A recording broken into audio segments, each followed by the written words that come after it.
अस्सलाम वालेकुम and welcome to मिर्ची टॉक्स वंस अगेन। मैं यानी कि सोनिया बाबर लाई हूँ आपके लिए एक बहुत ज़बरदस्त से, जिनकी स्टोरी बहुत इंटरेस्टिंग है और आप सुन के यकीनन थोड़ा सा जो है अपनी लाइफ में हिम्मत जो है वो करना सीखेंगे और हिम्मत हारना नहीं सीखेंगे। आज के जो हमारे गेस्ट हैं उनका जो ताल्लुक है वो है एजुकेशनल फील्ड से और 3 डिफरेंट ऑर्गेनाइजेशंस हैं जिनके साथ वो मिलकर काम करते हैं। बाकी उनका बहुत लंबा इंट्रोडक्शन है, वो मैं उनसे खुद पूछूंगी। और सबसे मुश्किल मुझे जो हुआ उनका नाम याद करने में हुआ। उनका नाम है Yasin राहिमोन।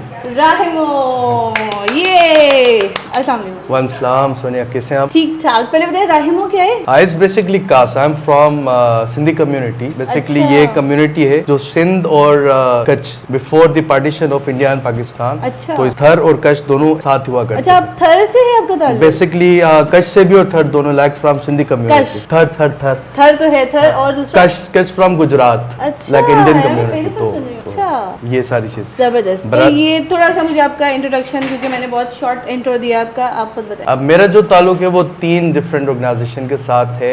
Number 1 the creators academy, वो जो कि 2019 में मैंने इसका स्टार्टअप लिया। आई एम फ्रॉम कराची मलीर, जो अभी मेरी एग्जिस्टेंस है। और मलीर का एक छोटा सा पसमंदा इलाका है खोखरा पार्क। तो वहाँ पर एजुकेशन के हवाले से काम इतना हो रहा है, पर मैं समझता हूँ क्वालिटी ऑफ एजुकेशन नहीं थी। अच्छा। एंड आई टुक इनिशिएटिव कि यहाँ पे एजुकेशन सिस्टम होना चाहिए। And I took the creators academy and the word of creators का आपको समझ आना चाहिए कि वहाँ पे कुछ ना कुछ तख्लीक हो रहा है। आपकी स्किल तख्लीक हो रही है, मतलब रेटिफिकेशन के ऊपर चीजें नहीं जा रही। वो आपका अपना है? हाँ, ये हम फाउंडर और डायरेक्टर ऑफ द क्रिएटर्स। और अल्हम्दुलिल्लाह विद इन 5 ईयर हमारे जो है 3 कैंपसेस हो गए। अच्छा। तो pre primary and 1 2 3 and 4 to matric. अच्छा, और वो कहाँ पे है? वही सेम खोखरा पार्क में सेम। तो पूरा जो इलाका है इसमें हमने कवर किया हुआ। इसके साथ साथ एजुकेशन के अंदर मेरा आईटी इंस्टीट्यूट भी हमने स्टार्ट किया वहाँ पर। उसके अंदर ये है कि आप 3 से 4 मंथ में आईटी का बेसिक कोर्स करेंगे, ऑफिस एडमिनिस्ट्रेशन के नाम से। और ये कोर्स कौन करेगा? मतलब क्या? No restriction, from 7th class to 50 और 60 इयर्स ओल्ड, जो भी कर सकता है। उसके बाद ये है कि हम अगर उस टेस्ट के बाद अच्छा होता है तो हमारी एक दूसरी ऑर्गेनाइजेशन है जिसका मैं इंट्रो आपको अभी देने लगा हूँ। अच्छा, उस आईटी इंस्टीट्यूट के अंदर कंप्यूटर कोर्स के बाद हम लैंग्वेज इंस्टीट्यूट के साथ ही हमारा, तो उसमें लैंग्वेज कोर्स कराते हैं। यानी 4 month spend on computer, 4 month on language. उसके बाद जॉब की तरफ हम जाते हैं। दूसरा मेरा पूरा ट्रेन कर देता है अल्हम्दुलिल्लाह। तो फिर टेस्ट होते हैं, सारी चीज़ें। दूसरा इदारा हमारा ये है कि आईटी इंस्टीट्यूट के एक मैंने लास्ट 2 मंथ के एक मैंने इनिशिएटिव लिया। अभी टेस्ट हुए थे, फिजिकल टेस्ट हुए थे पुलिस के कांस्टेबल जो होते हैं, तो फिजिकल बच्चों ने पास किया, बट उनके पास कोई प्लेटफॉर्म नहीं था इवन मलीर में कि वहाँ पे वो प्रिपरेशन कर पाए एंट्री टेस्ट। मैंने टुक इनिशिएटिव, तो उनको बुलाया मैंने। 20 25 30 लोगों का बैच स्टार्ट किया। और वो आज माशाल्लाह ट्रेन है। और 7th of August इनकी ये है कि एंट्री टेस्ट से इंशाल्लाह वो एक्सपेक्टेड है कि that was the initiative from my side. जबरदस्त। और तीसरी ऑर्गेनाइजेशन? ये दूसरी, ये पहली ऑर्गेनाइजेशन एजुकेशन। ये पहली थी। अच्छा, दूसरी की तरफ जाते हैं दे SKLS साटोस। ये बेसिकली मेरे प्रोफेशनल है। देखिए, इंसान के बहुत सारे पार्ट्स हैं ना। स्कूल का जो काम है वो मैं दिल के लिए करता हूँ। अच्छा। जो आए वो जाए, भले मुझे ना बचे। अच्छा, पेट लगा हुआ इंसान का, तो उसके लिए मैं जापान से मेरा बिजनेस है। अच्छा। हम जापान की गाड़ियाँ दूसरी गड्डी में एक्सपोर्ट करते हैं, तो SKLS जापान के नाम से काम है। जापान से डायरेक्ट एक्सपोर्ट करते हैं बेसिकली। या वी आर द आउटसोर्सर्स। तो आप क्या ये ऑनलाइन है आपका? ऑनलाइन है, हमारी टीम है जापान में, मेरे कॉल सेंटर है। हम जो मैंने वहाँ पर जो कच्ची कम्युनिटी की जो गर्ल्स थी, तो उनको जॉब अपॉर्चुनिटी का बड़ा मसला था, क्योंकि फैमिली रिलाई नहीं करती कि वो दूर जाए काम के लिए। तो उनको लैंग्वेज और कंप्यूटर के बाद मैंने जॉब अपॉर्चुनिटी भी दी, और वो मेरे पास साथ काम कर रही हैं। यानी कि वो घर से बैठ के काम करती हैं ऑनलाइन? मतलब मैं स्कूल के साथ ही ऑफिस सेट किया हुआ है। तो मतलब वॉकिंग डिस्टेंस पे ऑफिस है, तो वो अच्छा कमा रही है माशाल्लाह। तो उनकी फैमिली सबसे कितना खुश होंगी? शुक्र अल्हम्दुलिल्लाह, मेरा अल्लाह खुश है मुझसे, तो सब खुश है। तीसरा इदारा है कच्ची फाउंडेशन, इज बेस्ड ऑन कच्ची community. Basically I am from कच्ची और सिंधी कम्युनिटी। तो उसके अंदर क्या ये चीज़ें हो रही हैं कि हम डिफरेंट चीज़ों पे काम करें। एजुकेशन हो गया, जैसे हेल्थ हो गया, स्पोर्ट हो गया। तो हम डिफरेंट ओकेजन के ऊपर हमने एक बड़ा काम किया फन गाला के नाम से, या और कच्ची ओलंपिक के नाम से काम। तो हमने 12 डिफरेंट स्पोर्ट्स पे पूरा 6 महीने तक उसको ऑर्गेनाइज किया ग्राउंड के अंदर। तो ये सारा कच्ची फाउंडेशन का कच्ची ओलंपिक्स बहुत क्लोज, मतलब बहुत जबरदस्त। इसके अंदर हमने different cricket, football, marathon, cycling, ये बहुत सारी चीजें। और ये सिर्फ आपकी एकेडमी के बच्चे पार्टिसिपेट कर सकते हैं? ऑल कम्युनिटी मेरी जितनी भी पूरे कराची से कोई भी? नो, इट वाज फ्रॉम कच्ची कम्युनिटी। जो जिस इलाके में मैं हूँ, तो मेजोरिटी वो हमारी कच्ची कम्युनिटी की। तो ये है ये वाला। ऑनेस्ट। तो ये जो एकेडमी स्टार्ट की है, ये क्या अब आपने बोला ना दिल से करता हूँ, स्कूल वाला काम, एकेडमी वाला काम, वो दिल क्यों कनेक्ट है? एक्चुअली ये दिल से अगर चीजें वो होती हैं जब आपके पास में कोई इंसिडेंट या एक्सीडेंट हुआ हो जिसके बाद। तो मेरा इंसिडेंट ये कि मेरी एजुकेशन जो सिस्टम शुरू में पास में था वो अच्छा नहीं था। अच्छा क्या मतलब था ही नहीं। Basically at the age of 12 I have sent to a workshop for learning the mechanical things. तो गैरेज पे मुझे भेजा गया क्योंकि हमारे खानदान में एजुकेशन सिस्टम नहीं था और ना ही मुझे कोई नजर आ रहा है उस वक्त किसी ने मैट्रिक किया था। 12 साल के बच्चे थे जी, तो आप मैकेनिक थे ऐसा ही, और कोई स्कूल का कोई पढ़ाई का कोई रुझान नहीं था, कोई आपकी ऐसा ही, और आपने अब एकेडमीज खोल दी। ऐसे मैं इसके बीच बहुत सारी लर्निंग्स हुई ना। मैं ये समझता हूँ कि इंसान कहता है कि जिंदगी में उसको 2 या 3 चांस मिलते हैं। मैं कहता हूँ हर दिन उसको चांस मिलता है। अगर वो सुबह उठ रहा है तो लगे पे मैं चांस ना, और चांस से बुंदे सीख रहे हो। तो 12 साल की उम्र से क्योंकि जब मैं पढ़ाई में अबू ने कोशिश की स्कूल में, तो मैं ख्याल है प्रेप 1 या 1-2 क्लास तक में गया। मेरे ना जाने की वजह क्या थी? वजह फाइनेंशियल प्रॉब्लम। अच्छा। गवर्नमेंट स्कूल इतने अच्छे थे ही नहीं और फाइनेंशियल क्योंकि अबू की इनकम इतनी थी नहीं, वो एक मजदूर थे, वो सारी चीजें तो नहीं कर पाया। तो खैर फिर मैं एक अच्छा मैकेनिक बन गया बहरहाल। तो 2017 की बात है, 2016 की बात है, मैं मलीर के डिफरेंट गैरेज पे मैंने काम किया। फिर लास्ट वाज मेमन गोट, मलीर का एक इलाका है मेमन गोट ना, तो वहाँ पे मैं काम करता था। तो वहाँ पे गाड़ी आई करोला एक्सेल आई और उसके अच्छा जो नई गाड़ियाँ आती है ना उनके अंदर इलेक्ट्रॉनिक फ्यूल इंजेक्शन मतलब EFI सिस्टम होता है। अच्छा। तो उस वक्त मैंने पूछा अपने उस्ताद से कि आई स्पेंड माई 5 ईयर और 7th year in this field और मुझसे ये स्टार्ट नहीं हो रही है गाड़ी, क्या वजह है? मैं सारे अपने एक्सपीरियंस उसके ऊपर मैंने लगा दिए, स्टार्ट क्यों नहीं हो रही? ही सेड मी कि तूने 7 साल लगाए, मेरे 25 लग गए और शायद मुझसे भी ना। मैंने पूछा क्या रीजन है भाई, क्या वजह है? नहीं सेड के इसके अंदर इलेक्ट्रॉनिक चीजें होती हैं, तुमने पढ़ के करना पड़ता है, उनके एजुकेशन चाहिए। उस वक्त मुझे याद है कि मेरे मोबाइल पे कुछ मैसेजेस आते थे, मैं कहता था वसीम मेरा दोस्त वाज वर्किंग विद मी ना, क्या वसीम ये मैसेज तो पढ़ के दिखा। तो डेट पास। और उस वक्त मुझे इतना याद है कि अगर मैं यासिन लिखूं तो कभी डबल ई साथ होता था, कभी डबल एस होता था, कभी डबल है। That was misconcept. तो ये वो वक्त था। फिर मैंने उस वक्त डिसाइड किया, that was a turning point of my life. वहां से मैंने स्टार्ट किया कि अब मुझे पढ़ना है। अच्छा मैं जब घर गया पढ़ने के लिए तो पहले तो परेशान, अब एक मैकेनिक घर पे बोल रहा है कि मुझे पढ़ना है और वो मैकेनिक अच्छा कमा रहा है, बड़ा बच्चा हो चुका है। तो खैर घर के साथ दूसरे कजन्स ये वो सब हंसने लगे कि यार ये शायद अब इस उम्र के अंदर इसका काम नहीं है। बट ये है कि वो 2 लाइनें में शेयर करता हूँ कि बका की फिक्र कर तू खुद ही जिंदगी के लिए, ये जमाना कुछ नहीं करता कभी किसी के लिए, तो you have to take initiative by yourself. सिर्फ आप अपने तो बिल्कुल फिर उसके बाद मैंने इनिशिएटिव लिया और स्टार्ट किया। 3 से 4 मंथ थे 9th के कोर्स को, मतलब 9 के पेपर जब जाने थे और मैंने आर्ट्स के अंदर 9 मैट्रिक किए। 2 नहीं पढ़ी, 3 नहीं पढ़ी, 4 नहीं पढ़ी, 5 नहीं पढ़ी, 6 नहीं पढ़ी, डायरेक्ट 9। हाँ ये एक मेरे साथ प्लस पॉइंट था जिसकी वजह से मुझे उर्दू पढ़ना लिखना आती थी। एट द एज ऑफ 12 मदरसे से पहले सॉरी गैराज से पहले ये था कि मैंने मदरसे 2 बार नाज़रा कुरान पढ़ लिया था। तो सब मेरी उर्दू अच्छी हो गई थी, उर्दू अच्छी आ गई थी पढ़ना। उसके अंदर मदारिस के अंदर निसाब वगैरह होती है तो उर्दू में सवाल जवाब, तो मेरी उर्दू बड़ी अच्छी कर दी थी। मैं वो कंट्रीब्यूशन है मेरा ये हमारे उस्ताद का, तो उन्होंने काफी मेहनत की। और उस वक्त ये है कि उसके बाद फिर गैरेज पे चलेगा, बाकी तो चीजें मैंने आपके साथ शेयर की। तो जब घर से निकलता था ना, ये बड़ा एक हार्ट टचिंग मोमेंट है जो मैं आपके साथ शेयर करता हूँ। तो सर्दी का वक्त होता था तो मैं घर से निकला, मतलब थोड़े वॉकिंग डिस्टेंस पे एक कोचिंग सेंटर था सर यूसुफ राठौर। मैं कहूंगा कि इनकी बड़ी मेहनत है और इनकी बड़ी कंट्रीब्यूशन है मुझे यहाँ तक पहुँचाने के अंदर। हर शख्स की कंट्रीब्यूशन है, हर फर्स्ट सीढ़ी मेरी यहाँ से थी। मैं कभी भी नहीं बोलना चाहिए वक्त के मौसम की कदर करनी चाहिए, ना वो इंजन कभी भी नहीं, कभी भी नहीं। वक्त के मौसम की कदर करनी चाहिए। तो मैं पढ़ाई पे अच्छा मैं हफ्ता तो रूटीन सही था। हफ्ते के बाद फिर मेरे कजन से मेरे रिश्तेदारों से आवाज आने लगी, जब मैं हाथ में रजिस्टर्ड था वो कह रहे थे कि सर जा रहे हैं, सर जा रहे हैं, टॉन्टिंग। तो मैंने कहा यार अब नहीं होगा, फिर मैंने पढ़ाई छोड़ दी, फिर बैक टू नॉर्मल लाइफ। अच्छा फिर सर यूसुफ साहब मुझसे मिले अचानक, जब मैं भाग जाता था। अच्छा मेरे दोस्त भी थे बेसिकली, एक इलाके में थे। तो उन्होंने कहा यासिन क्या वजह है? तो मैंने कहा सर ये। तो उन्होंने उस वक्त मुझे बहुत ही खूबसूरत बात कही, वो आज नजर आ रही, बड़ी फिट हो गई। तो उन्होंने कहा कि यासीन देखो ये दुनिया तुम कितना भी कुछ कर लो ये तुम्हें आना ही आना, तुम अपनी सिमत में चलो। उन्होंने कहा कि अगर तुम्हें आज पे तुम्हें कोई पत्थर फेंकता है, तुम उन पत्थर को रिटर्न ना करो, उनको जमा कर करके एक पहाड़ बना दो और तुम फिर उस पहाड़ पे खड़े होकर कह देना कि ये तुम्हारे पत्थर थे जो तुमने फेंक कर वेस्ट कर दिए। आज मैं उन पे खड़े होकर कहता हूँ कि तुम मुझसे कितने नीचे देख रहे हो, मैं तुमसे कितना ऊपर देख रहा हूँ। Then I took these words, beautiful words from him, और वहां से इनिशिएटिव मैंने वहां से लिया और फिर मैंने इंग्लिश लैंग्वेज का कोर्स वहां से किया।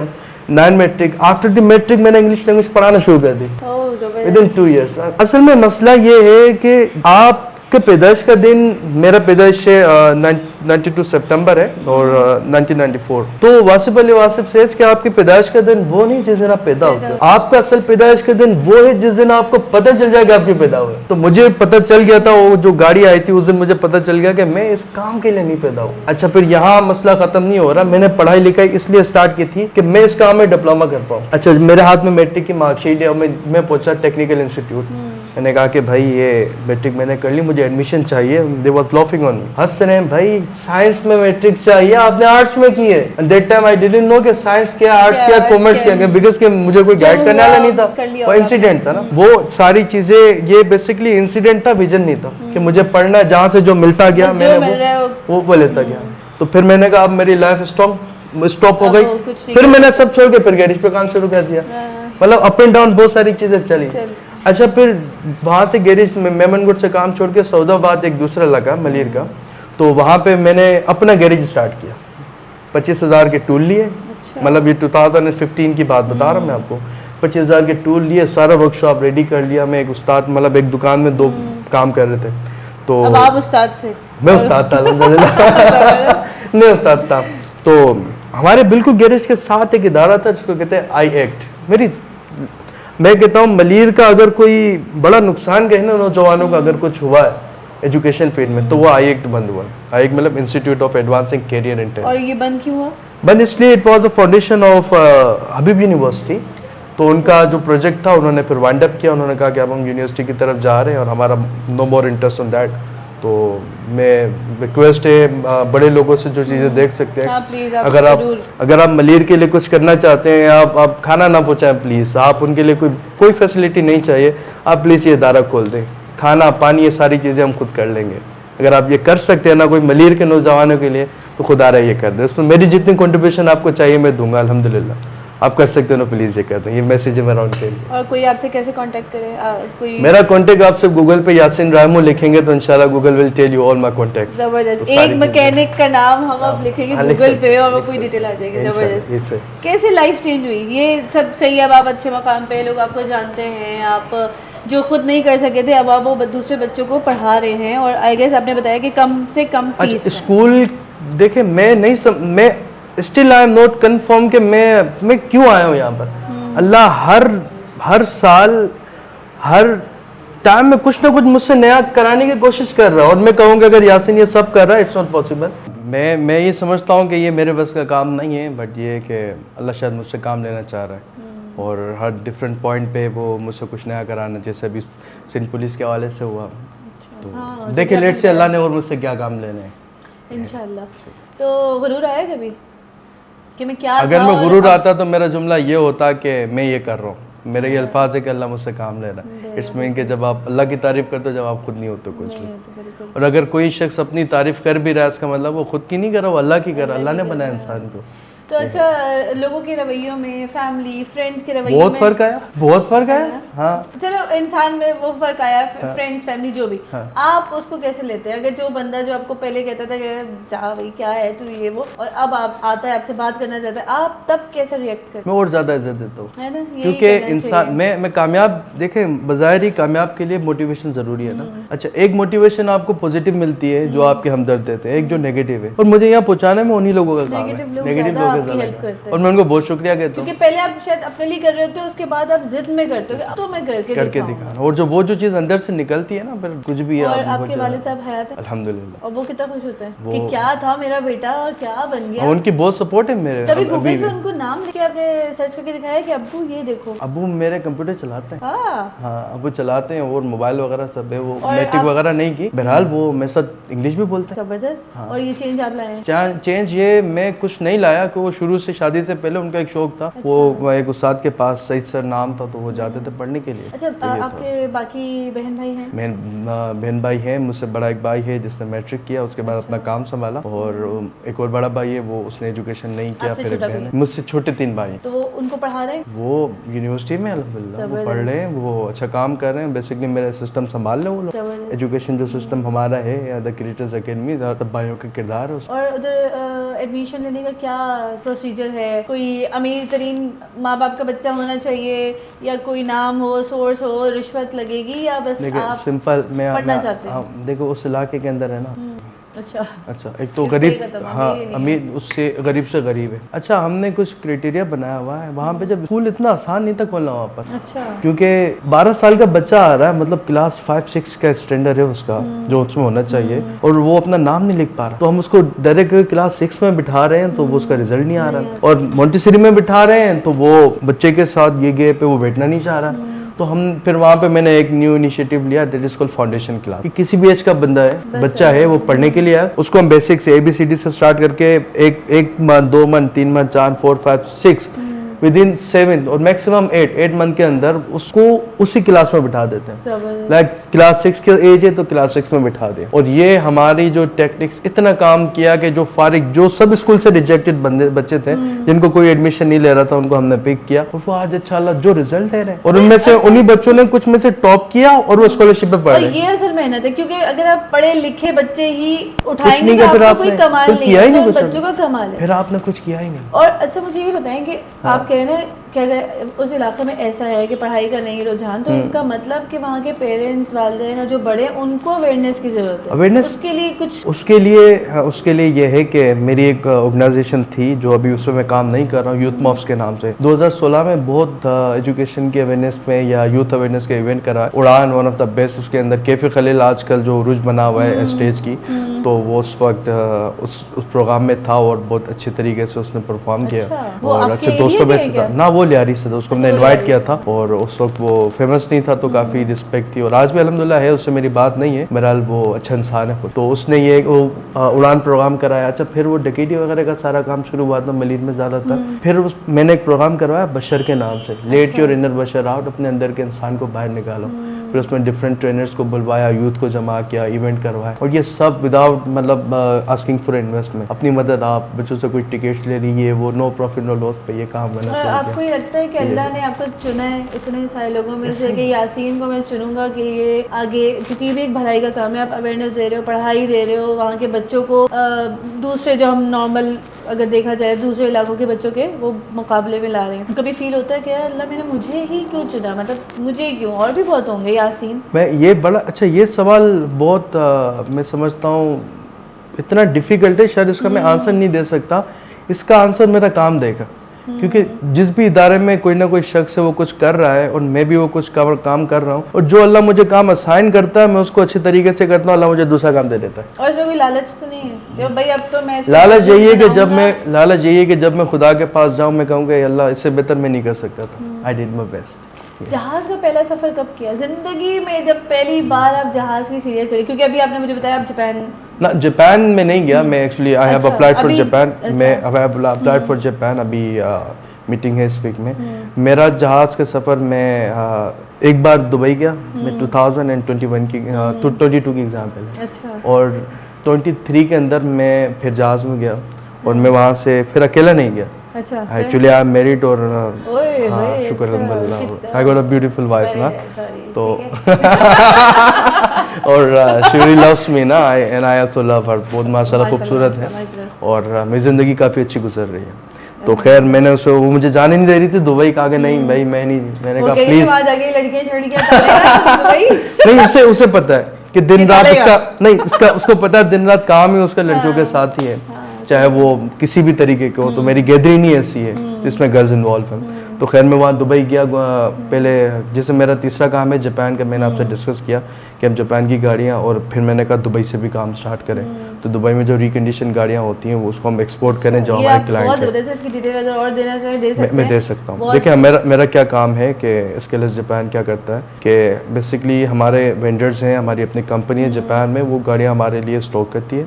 फिर हम बाहर से गाड़ियाँ हम डिफरेंट कंट्रीज़ में, like New Zealand, like Australia, like शामिल है कि नहीं? नो पाकिस्तान के लिए नहीं कर रहे, क्योंकि इसकी रीज़न ये है कि पाकिस्तान में काम करना थोड़ा मुश्किल है, सीधा बंदा काम नहीं कर सकता है, और मैं अल्लाह से सीधा काम मांगता हूँ, ठीक है। तो ये है कि हम वहाँ से वही एक्सपोर्ट करते हैं। फिर क्लाइंट्स ने अप्रोच किया कि सर दुबई की गाड़ियों को भी देखें, फिर मैंने दुबई में विज़िट किया। तो उस वक्त जब जहाज में अगेन मेरी वाइफ ने कहा नहीं भाई नहीं जा रहा, मैंने कहा हफ्ते के लिए जा रहा हूँ, मैं होके आऊँगा, मैं तुम्हें भी ले जाऊँगा दूसरी दफ़ा। फिर मैं दूसरी दफ़ा 2023 में ख़ुद को पूरी फैमिली को मतलब कि अब्बू अम्मी ताई और अपनी वाइफ इन सबको मैं दुबई घुमाया मैंने 4 दिन, और दुबई के बाद फिर उम्रा कराया। फिर ये एक्सपीरियंस है। और अब जापान और थाईलैंड का जो काम चल रहा है उस पर हम जाएंगे।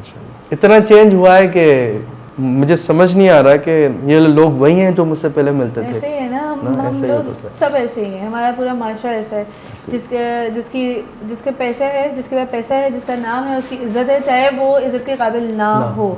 और अगर कोई ऐसा बंदा है, अपनी फैमिली गई, हो सकता है कि अगर आपके इर्द गिर्द आपके मामू खाला चाचा ये लोग सब वेल सेटल हों, फाइनेंशियली स्ट्रांग हो, लेकिन वो कभी नहीं करते सपोर्ट कि नहीं ये हमसे आगे क्यों चला जाए। अच्छा, अनफॉर्चुनेटली आप जब रिलेटिव्स होते हैं तो आप कामयाब ना हो तो आपके लिए परेशान है, और होते हो तो आपके लिए ज़्यादा परेशान होते हैं। ज़्यादा परेशानी है तब तो आपके लिए ज़्यादा परेशान है, मसला ना हो तब मसला। बहरहाल ये है कि मैं आपको एक बात बताऊं, हर ज़िंदगी के अंदर परेशानी, अब असल लोग ये देखते हैं कि यार यासिन अभी इस मकाम पे पहुंचा हुआ है, वो पीछे नहीं देख रहे हैं कहाँ से शुरू किया, मतलब ये कहाँ से, ये अर्निंग कहाँ से शुरू की, कहाँ एक्सपीरियंस किए, क्या काम किया। जब इस कंपनी खोलने से पहले कंपनी में मैं काम करता था तो रात को 3 बजे वहाँ से गाड़ी मुझे घर पे लेने आती थी, और यहाँ से मैं सदर जाता था काम पे रात को 3 बजे। और किसी दिन गाड़ी ना आया तो फुल ठंड के अंदर मैं बाइक पे जाऊँ, और जब मैं ब्लोच कॉलोनी के पुल पे पहुँचूँ तो मेरा आँख से आंसू, या अल्लाह अब थोड़ा सा ना मुश्किल हो रहा है, या अल्लाह थोड़ी आसानी कर दे। और उस वक्त मैं दुआ करता था, या अल्लाह को एजुकेशन सिस्टम अच्छा कर दे, मैं अपनी कम्युनिटी को बेहतर करूँ, या मैं फाइनेंशियल टकेतियाँ करूँ, आईफोन चाहिए निकाल आईफोन ऐसे कर लूँ। हमारे तो लड़के ऐसे ही करते हैं कि जॉब नहीं मिल रही, पढ़ नहीं रहे, फैमिली नहीं हूँ है, डिप्रेशन है, नशे की आदत लग गई, और फिर ये चोरी चकारी शुरू कर दी। असल में मसला ये 2 चीज़ें हैं कि भरोसा है कि यकीन। हम खुदा पे भरोसा करते हैं, यकीन नहीं करते। तो यकीन, मूसा ने यकीन किया तो पहाड़ पानी रास्ता दिया ना, यूसुफ ने यकीन किया समंदर से, इब्राहिम ने यकीन किया आग ने नहीं जलाया। तो हम भरोसा करते हैं, भरोसा टूटता है, यकीन नहीं टूटता है। आपने कभी सुना कि मेरा यकीन टूटा है? तो मेरा खुदा पे यकीन है कि मैंने किसी के साथ गलत नहीं किया, अल्लाह मेरे साथ भी गलत नहीं होने देगा। तो मैं बड़ा सुकून से होता है सारी चीज़ें। इस तरह के लड़के हैं या बच्चे हैं या कुछ करना चाहते हैं और उनको लगता है कि कोई सपोर्ट नहीं है, पैसा नहीं है, पढ़ाई भी नहीं है, उनको लगता है कि चारों तरफ मैं कुछ है नहीं, उनके लिए क्या मैसेज देंगे, क्या ऐसा करें वो? बीइंग अ मुस्लिम उनके लिए तो एक बहुत खूबसूरत मैसेज है, कुरान पाक का मफ़हूम मैं आपके साथ शेयर करता हूँ कि अल्लाह ने क्लियरली कहा हुआ है कि आप जितनी मेहनत करोगे हम उसको जांचेंगे कि आपने वो मेहनत की है, और अगर आपने वही किए तो उसके बिल्कुल बराबर आपको नतीजा मिलेगा। ना मेहनत में खोट हो, ना नियत में खोट हो। वही वो 2 लाइनें ना कि हादसों के जद में है क्या मुस्कुराना छोड़ दें, मतलब ओ हो पढ़ाई नहीं हो रही है, हाँ ओ हो तो ये हालात है, वो हालात है, हादसों के डर में जद में है क्या मुस्कुराना छोड़ दें, और इन जल्जलों के खौफ से क्या घर बनाना छोड़ दें। हमने तो घर बनाना है। ये सारी चीजें करने वाले के लिए एक चीज है, मुझे ये करना है, ना करने वाले के लिए 100 मसाइल है। अब आप मसाइल पे जाएंगे तो कुछ नहीं करना, करने के लिए कि आप देखेंगे कि तुर्क का जो कबीला उसने फिर सल्तनत उस्मानिया दुनिया को फतह किया, और ना करने के लिए जो इस्लाम की जो पावर थी उससे पहले वो वैसे ही ख़त्म हो चुकी थी। तो ये सारी निज़ाम है आपके लिए, अल्लाह ने सारी चीज़ें खुल के बयान की है, बट अनफॉर्चुनेटली हम चीज़ों को नहीं देखते। और आप बहुत बड़ी एग्जांपल है कि अगर करना चाहो कर सकते तब सब कुछ कर सकते हो। मतलब मैं अभी जब आप अपनी कहानी बताए थे कि एक गाड़ी आई और आप वो करनी चाहिए, आप घर जाके पढ़ना चाहिए, इतना बड़ा बच्चा जो है अपना नाम जो लिख नहीं सकता था या सही से पढ़ नहीं सकता था, और वो आज कहाँ बैठा हुआ है कि वो लोगों के बच्चों को पढ़ा रहा है और ट्रेनिंग दे रहा है। और आईटी की एकेडमी भी है जहाँ पे आप आईटी की ट्रेनिंग देते हैं, कोर्सेज होते हैं। मैं ये कह रहा हूँ कि आईटी का कोर्स इससे मैं देखिए आपको एक दूसरे इंस्टीट्यूट के अंदर, असल में मैं थोड़ा सा अपनी चीज़ों को ये समझता हूँ कि मैं मुनफरिद हूँ, मैं अपनी लाइन बनाने की कोशिश करता हूँ, मैं किसी की लाइन पे चलने की कोशिश नहीं करता। एक डिफरेंट कोर्सेज होते हैं, मिसाल मैं पैगाम देता हूँ और भी आईटी इंस्टीट्यूट को कि अगर वो इंस्टीट्यूट चलाते हैं और शायद इस एंगल से चला, और मैं ये हदीस है कि हदीस का मफहूम है कि आप इल्म जो भी अच्छी चीज़ फैलाओगे बढ़ेगी, तो मैं तो अपने आइडियाज़ दे रहा होता हूँ लोगों को। अब जैसे कि ग्राफिक का कोर्स है, लोग क्या करते हैं ग्राफिक के अंदर वो बेसिक पढ़ा रहे होते हैं, हमने क्या करना है ग्राफिक के अंदर पहले करानी है प्रोडक्ट फोटोग्राफी, किसी भी प्रोडक्ट का पिक्चर लें, उसके बाद आप वही पिक्चर एडोब फोटोशॉप हो गया, इलस्ट्रेटर हो, उस पर आप एडिट करें, और इसमें क्या हो जाएगा आपको पिक्चर लेना भी आएगा और आपको एडिटिंग भी आ जाएगी। ये बेसिक है और आपने सिर्फ 4 मंथ में यही सीखने हैं। दूसरे इदारे क्या करते हैं, आपको ये काम करना, बेसिक से 4 5 6 8 10 महीने तबाह कर रहे होते हैं। तो प्लीज़ खुदा के पास जाना है, इस चीज़ों को आप थोड़ा सा देखें। अच्छा, दूसरा एक अहम चीज़ ये, लेट से कि कोई हम वीडियो का कोर्स करा रहे हैं वीडियोग्राफी के ऊपर, उसमें क्या है कि सबसे पहले आपने मोबाइल में माशरे की पिक्चर ले लो, मतलब वीडियोस ले लो, कोई भी एक बच्चा खेलता हुआ भी है उसकी भी पिक्चर लो, वीडियो लो, या शादी या आप लाइव काम करो, फिर वो आप सॉफ्टवेयर पे हम लाएंगे प्रीमियर के ऊपर, और वो आपको अपने आप खुद स्टोरी खुद क्रिएट करो, फिर उसके अंदर हम छोटे स्टोरी के ऊपर काम करेंगे, फिर तो यूट्यूब चैनल है, तो 4 मंथ के अंदर इस तरफ जाएंगे। अच्छा, अगर मलिर का कोई भी बच्चा, लड़का लड़की जो है एडमिशन लेने आए, तो क्या मतलब कि बहुत सारे पैसे लाने, एडमिशन फीस, मंथली फीस, या थोड़ा सा गुजारा हो जाएगा? मैं अव्वल तो ये काम बहुत छुप के कर रहा था, मगर मैं ये चाहता हूँ कि लोगों के लिए आसानी हो।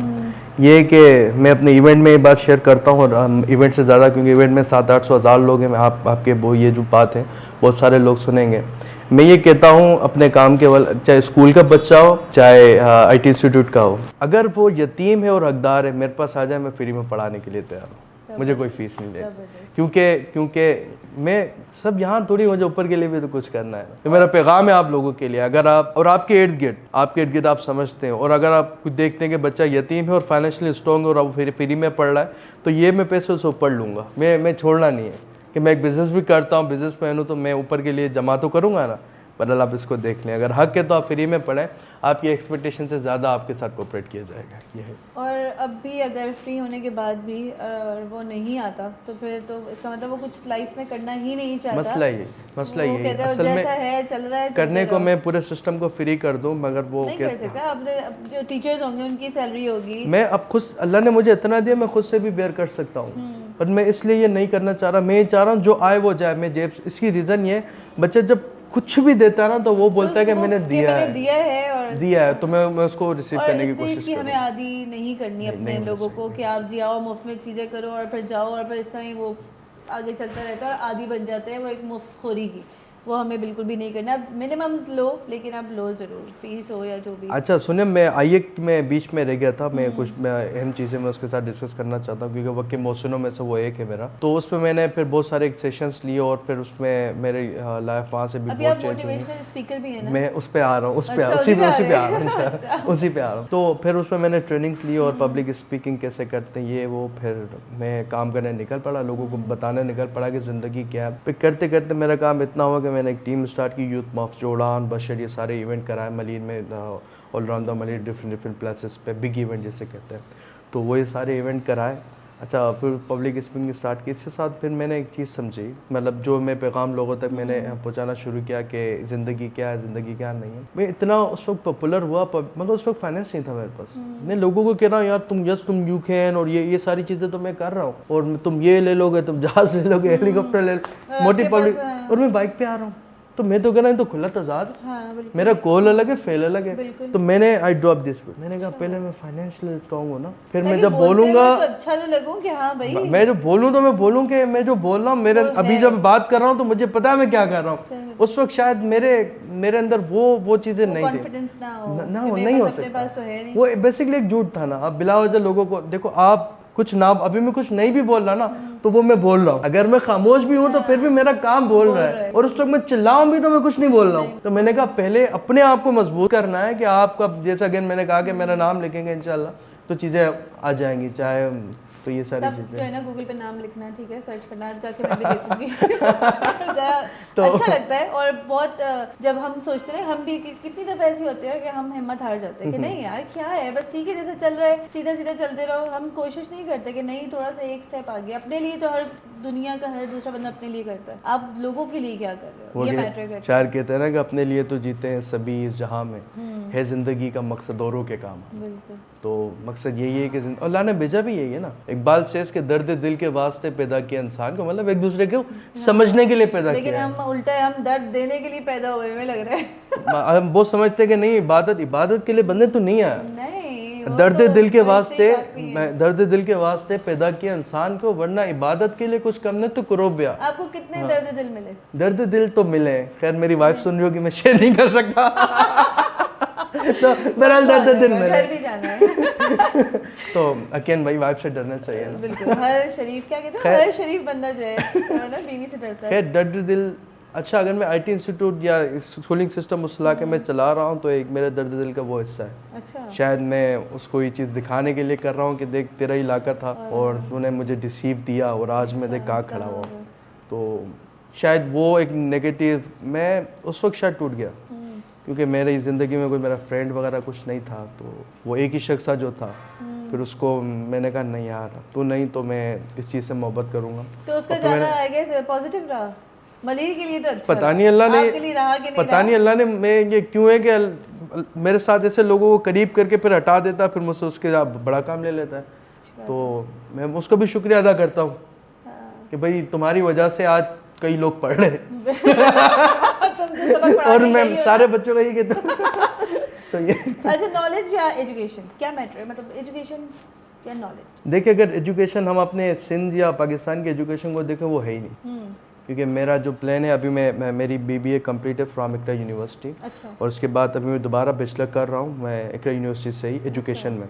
इंशाल्लाह after bachelor I will go for Japan और वहाँ से मैं एमफिल और पीएचडी करूँगा और एक अच्छा एजुकेशनिस्ट कि मैं एक प्रोग्राम देना चाह रहा हूँ वहाँ स्कूल को कि मैं ये चाह रहा हूँ या पाकिस्तान को, मैं चाह रहा हूँ स्कूल में बोर्ड ना रखूँ मैं हर क्लास में प्रोजेक्टर कर दूँ या असेंबलीज कर दूँ जिस और बच्चे के हाथ में कॉपी दे दूँ और कोई स्टोरी लगा दूँ। मैं राशिद मिनाज को मैं पढ़ाना नहीं चाह रहा, मैं दिखाना चाह रहा हूँ। और बच्चे देख तूने क्या देखा जो तुझे समझ आया लिख। तो मैं चाह रहा हूँ बच्चे कॉन्सेप्चुअल सीखे ना, हम तो रटा लगा रहे हैं, बड़ा मुश्किल हो गया। स्टोरी एक है, वीडियो एक है, लिखने वाले 20 हैं और 20 के अलग पर्सपेक्टिव आएंगे। That is what. और लिख हमारे को मैं आपको कहूँ लिखा हुआ है वो आप और मैं अच्छा बोल सकते हैं ना, मैं आपको बोलूँगी जो हमने बोला इसको अच्छे से लिखो, शायद हम नहीं लिख पाएंगे। मैं तो बिल्कुल भी नहीं, ऐसा ही है ना, कभी आप कोई भी चीज़ अपलोड करते कैप्शन में बड़ा मसला, मेरे साथ भी कभी है। तो हम क्यों, मैं ये चाह रहा हूँ कि हम असल में हम पढ़े लिखे लोग नहीं है। हम बेसिकली क्या है कि हम सिर्फ और सिर्फ वाले लोग हैं भैया याद कर। अच्छा, याद क्यों कर रहे हैं? अब मेरी बात सुनो, क्या एजुकेशन यूनिवर्सिटी में मैं पढ़ रहा हूँ, हम हमारे मुसलमानों ने क्या एफर्ट किया एजुकेशन के अंदर, अगर पिछले साल कोई डिस्कस नहीं हो रहे। ये सारे वेस्टर्न की थ्योरीज हमारे पास आ रही है। मैं एजुकेशन अभी चाइल्ड डेवलपमेंट चाइल्ड डेवलपमेंट का कोर्स है एजुकेशन के अंदर, तो मैं वो पढ़ रहा हूँ। कोई एक मुसलमानों की एक स्टोरी नहीं है, सारे वेस्टर्न को यार इमाम गजाली को डिस्कस करो, उन्होंने चार बच्चे की तरबियत को कैसे दिया हुआ है, आप रूमी को डिस्कस करो। हम नहीं, हमारा एजुकेशन सिस्टम अपडेट ही नहीं किया हमने, तो क्या पता चलेगा? नहीं चलेगा जब तक हम अपना सिस्टम अपडेट नहीं करेंगे। हम क्यों अपडेट करेंगे? मसला पता है क्या है कि यहाँ हर कोई अपने लिए काम कर रहा है, कौम के लिए नहीं कर रहा। अब मैं अच्छा कौम के लिए जब काम करने लगेंगे मुश्किल है। मैंने स्कूल स्टार्ट किया, देखिए डिफ़िकल्टी तो ज़िंदगी में बड़ी है। अब मैंने स्कूल स्टार्ट किया है, अब मुझे जो कम्युनिटी थी उन्होंने कॉन्फिडेंस दिया कि भाई आप करें यहाँ पे स्कूल स्टार्ट, हम आपका साथ देंगे, ये वो। मैंने कहा गुड है। तो एक कम्युनिटी सेंटर था, वहाँ पे मैंने 300 चेयर्स ऑर्गेनाइज की एज अ ओपनिंग सेरेमनी में। यकीन करो कि सिर्फ 8 लोग आए थे। 8 लोग आए थे, गेस्ट 7-8 अलग थे, सिर्फ जो लोग जो थे 8 लोग आए थे और 300 चेयर खाली। और मैंने उस वक्त मेरे पास 2 रास्ते थे कि मैं स्टार्ट से पहले ही बंद कर दूं, मगर मैंने बोला नहीं, अल्लाह ने मुझसे बहुत अहम काम लेना है और मुश्किल लेना है। तो उस वक्त एक शख्स ने मुझे बड़ी सपोर्ट की, उसने कहा कि यासीन ये जो वक्त है ना अभी 8 है ना, एक वक्त आएगा कि तुम्हारे पास चेयर कम पड़ेंगी, लोग इतने हो जाएंगे। और लास्ट जो एनुअल प्रोग्राम हमने ऑर्गेनाइज किया उसमें 1000 चेयर थी और लोग मतलब आ रहे जा रहे थे, फिर भी चेयर्स कम थे, मतलब more than 1500 people were there. तो मैंने कहा यार ये तो वाकई कोई इधर आपसे आइडियाज लेना चाहे, अकेडमीज वाले, कोई आईटी वाले, तो आप हैं अवेलेबल या आप बोलेंगे नहीं बस मैं अपना मैंने तो वीडियो पे मैंने आपको बता दिया कि जितना मुझे, मैं कोई एक्सपर्ट नहीं हूँ, बस खुदा मेरे आमद का नाम सुना होगा ना आपने, जो भी शायर होता है या कोई भी दिमाग चलाने वाला होता है, तो जैसे अल्लाह मेरे दिमाग में आइडिया देता मैं एग्जीक्यूट कर देता हूँ। और जो मुझे पता मैं भाई बताने के लिए तैयार हूँ। जितना मैंने सिस्टम को समझा, एजुकेशन को, बिजनेस को, कम्युनिटी को, मैं यहाँ हूँ, आप सीखो मुझसे, है ना, आप मुझसे सीखो और मैं खुद से स्टार्ट करो। मतलब हमारे पास अगर देखोगे ना मायूसी भरी पड़ी है, हमें इसलिए क्यों नहीं कर रहा क्योंकि ये, उसके लिए क्यों नहीं कर रहा, ये सारी चीज़ें हैं, तो उसके लिए बहुत सारी और भी चीज़ें हैं। तो खैर मैं जब बोलने बैठूंगा तो मैं समझता हूँ कि पूरा हम उठ ही नहीं सकते हैं। मैं अपनी डिटेल्स भूल गई हूँ, मैं अपने वो फनी क्वेश्चंस भूल गई हूँ क्योंकि मैं इतना इंस्पायर हुई हूँ। हम बोल नहीं सकते हैं। 2015 के अंदर मैं मलिर को रिप्रेजेंट किया, I am Karachi youth champion, I am Karachi एक कैंपेन चली थी, तो वहाँ पर एक बुक उन्होंने लिखी, उसमें मेरा चैप्टर है। शबाश कहानी के सरबासन बुक लिखी, उसमें मेरा चैप्टर है। इंटरनेशनल एक्सप्रेस ट्रिब्यून, मैंने आपका नाम भी नहीं सुना, एक्सप्रेस ट्रिब्यून, इसलिए मैं अनसीन हो गया ना। बहुत सारे चैनल, वजह क्या थी कि मुझे सिर्फ शोहरत नहीं चाहिए थी कि मैं एक तो हवाई शोहरत, मैं एक्सप्रेस ट्रिब्यून में मेरी स्टोरी इंटरनेशनल समझ रहे हैं, एक्सप्रेस के अंदर स्टोरी है, फिर टीवी शो के अंदर मैं आया हूँ, तो फिर मैंने कहा हमें बाहर मुल्क वाले तो बड़ी पजराई देते हैं, हमारे अपने मुल्क वाले मैं नहीं जानती ना, लेकिन कितने लोग आपको जानते होंगे तो वो आपसे काम निकलवा सकते हैं। मैं सिर्फ ये कहता हूँ, मैं सिर्फ ये कहता हूँ कि जो मुझे जान जाता है वो मेरे साथ कनेक्ट रहता है, इंशाल्लाह हम कनेक्ट रहेंगे, मुझे ऐसा लगता है। मुझे तो बहुत अच्छी लगी आपकी जो स्टोरी, और मैं बड़ी इंस्पायर हुई हूँ। और मुझे आपके उसमें ना, जब मैं आपको देख रही हूँ तो मुझे एक वो नॉर्मल बच्चा जो मैकेनिक और जो किसी वर्कशॉप पे काम करता है और वो आज किसी ऐसे मकाम पे कि उसको लोग अपनी पॉडकास्ट में या इंटरव्यू में या न्यूज़ में, तो ये एक बहुत बड़ी सेल्फ। मैं ये कह रहा हूँ कि मैं इस वक्त, उस वक्त से मैं उस पे जा रहा था, मतलब कि टीवी शोज़ पे या अवार्ड्स के ऊपर, मतलब मैं ज़्यादा यूनिवर्सिटी में एज अ गेस्ट स्पीकर गया, मैं CBM में गया एज अ गेस्ट स्पीकर, मैं IB में गया एज अ गेस्ट स्पीकर, हालांकि उस वक्त मैंने सिर्फ इंटर किया हुआ था। और आपकी बातें उनको कितना कोई एक हिम्मत देते होंगे, हौसला देते होंगे। असल में मसला यही है ना कि मैं जब कहूँ कि यार मुझे यासीन लिखना नहीं आता तो आज मैं ये कर रहा हूँ, और मैंने 24,000 यूथ जो थे ना, 24,000 नौजवानों तक मैंने काम किया है, डिफरेंट जो हमने सर्वे किया, जो हम इवेंट्स करते थे, या हम गवर्नमेंट स्कूल्स में जाके, कभी कभी हम गवर्नमेंट स्कूल में जाकर, और मैं उनको वैसे ही कि भाई मुझे आज बच्चे दो, मैं उनको प्रमोट, मतलब मोटिवेट करना, तो मैंने खुद से बड़ा ये काम किया। वैसे आपने अपनी एकेडमीज़ में से ना कुछ 10-12 यासीन भी अगर आप निकाल लेंगे तो आप सोचिए आपका मलीर तो कहाँ से कहाँ पहुँच जाएगा। और मैं मलीर को बहुत एक्सप्लोर किया है मैंने, और मैं कहती हूँ मलीर में हसीन जगह हैं जो कितने लोगों को नहीं पता, वो हमसे पूछते हैं कि कहाँ मलीर में ये कैसे। अच्छा, आपको मलीर का मतलब पता है? नहीं, कुछ हरियाली से है ना, कुछ बाग वाग से आई गेस। जो अगर मलीर का मतलब आई विश कि मैं गलत ना हूँ, तो मलीर का जो असल मतलब है वो सरसब्ज का नाम, सरसब्ज, ठीक है, मतलब हरियाली हो। तो मलीर के अंदर अगर अमरूद का मिसाल, मलीर का अमरूद मशहूर है ना। अच्छा, मिर्च भी मशहूर है कभी मलीर का। मैंने लगी भी देखी थी और मैं इतना खुश हुई कि मिर्चियाँ लगी। बहरहाल मलीर एक बहुत खूबसूरत, अगर आप पुराने अब्बा अजदाद से अगर आप पूछेंगे अपने कि जब शहर के हालात अच्छे नहीं होते तो उनकी तबीयत ठीक नहीं होती, तो वो कहते थे यार हम 4 दिन 5 दिन मलीर में रह के आते हैं। अच्छा, वहाँ की आबो हवा इतनी अच्छी और अभी भी ऐसे ही है। अभी खैर अभी तो प्लॉटिंग वगैरह की तरफ। अभी तो एक बात बताएं, पूरे कराची में बारिश नहीं होती है, मलीर में बारिश होती है, क्यों? मोहब्बत खुदा को मान। जब देखो मलीर में बारिश, मुझे तो गुस्सा आती है मलीर में क्यों हो रही है, हम लोग क्या जाती है। अल्लाह ने निज़ाम, नदी भी तो रखी हुई है ना मलीर पे, तो आ रही है तो पानी वहीं से, पानी तो खैर यहाँ तक पहुँचा रहे हैं ना उसका, अल्लाह ने निज़ाम ऐसा रखा है। बहुत शुक्रिया आने का, टाइम देने का, thank you so much for अपनी जो लाइफ जर्नी है वो शेयर करने का। आई एम श्योर कि कितने लोग जो है आपसे इंस्पायर हुए होंगे, और ये भी यकीन है कि ज़रूर कांटेक्ट करेंगे, आपसे पूछेंगे, पता करेंगे, मालूम करेंगे कि भाई ये कौन है यासीन राहिमोन, मुझे नाम याद नहीं हो रहा, सॉरी। अच्छा, राहिमोन। वैसे किस पर कास्ट ना, तो मैंने शुरू से ये कास्ट को अपना वो चलाया हुआ है, तो बातें करने की बहुत है, सुनने की बहुत है, तो हम शायद मुमकिन है कि कभी टाइम मिला हम दूसरे पॉडकास्ट में भी इंशाल्लाह आपके साथ इंशाल्लाह करेंगे। Thank you so much for being inviting me here, और मुझे काफ़ी अच्छा लगा आपसे मिलकर। Thank you so much, thank you.